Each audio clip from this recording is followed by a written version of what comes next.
कधीच नाही चुकणार तुमचे फेवरेट टीव्ही शोज झी5 सोबत, तेही एकदम फ्री। वंदे, हे समजा करण्याची काय गरज होती तुला?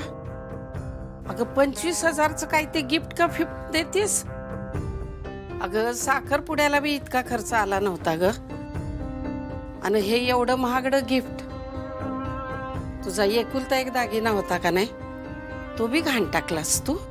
अहो आई, एवढी मोठी माणसं आहेत ती, आपली त्यांच्याशी सोयरीक जुळते ना। आणि दिव्याला पहिल्यांदाच त्यांच्या घरी बोलावलंय, निमित्त काय तर जावई बापूंचा वाढदिवस आहे।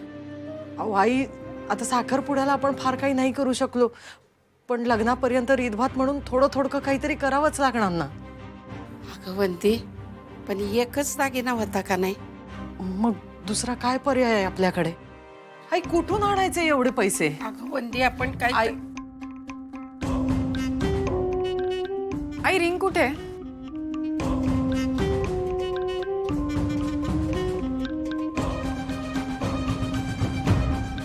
कमी आहे का वजन?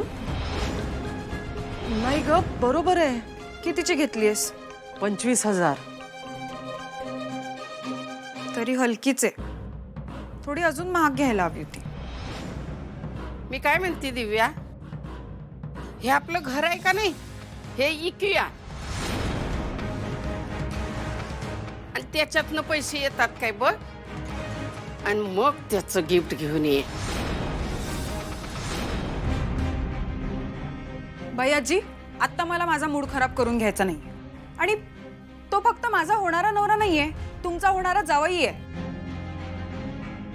नंतर मिरवाल ना, आमचा जावई किती श्रीमंत आहे, अमुक आहे आमच्या जावयाकडे, तमुक आहेत आमच्या जावयाकडे। दिव्या, झालंय ना तुझ्या मनासारखं, आता गप्प बस। आणि आई, तुम्ही पण काही बोलू नका हो, जाऊ दे। ठीक आहे, आता काय जाऊ मी?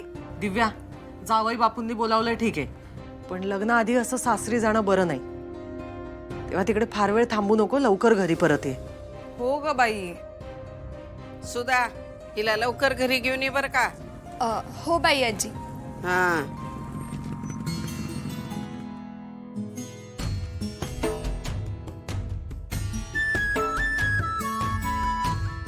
दिव्या, हे घे, हे तुझ्या होणाऱ्या आयटमला दे। शिवानी, म्हणजे तुझ्या होणाऱ्या नवऱ्याला दे। पण शिवानी, हिच्या होणाऱ्या नवऱ्याला तू का गिफ्ट देतेस? अगं मी नाही देते, म्हणजे हे गिफ्ट तिच्याकडनंच तिच्या नवऱ्याला आहे, हे घे दे। अगं पण त्याच्यात हाय काय? एक मिनिट दाखवत्या।